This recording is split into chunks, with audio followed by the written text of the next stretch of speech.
Here comes the edit. Do. Everyone's favorite part of writing. Now that you have a complete first draft, we're going to break it down into digestible chunks so that the editing process doesn't overwhelm us. Look at your total word count or page count of that first draft manuscript and divide it into chunks over the course of several weeks. I usually take about 6 weeks to edit a manuscript, but do you, boo? Whatever time frame you want to choose, go ahead and choose it. Just divide those big numbers, the page count or the word count, between those weeks so that you have a solid idea of what your milestones are on a weekly basis. As you go through these edits, I want you to focus on 3 things: overarching themes, emotional depth, and word choice. This is the 37th video in a series where I go over every single step to write, publish, and sell your book. If you want my credentials, go back to 30.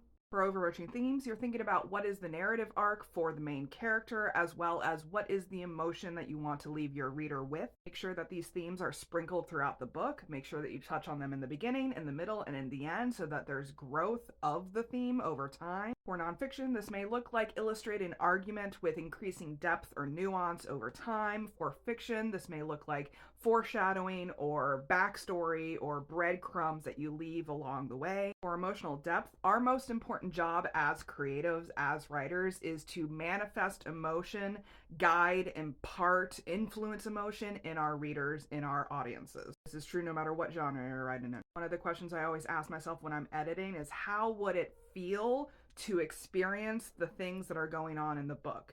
Tangibly, literally, figuratively, metaphorically, really dive into that emotional experience of the events that are going on in the book. What is the lesson that the main character learned or didn't learn as the book progressed?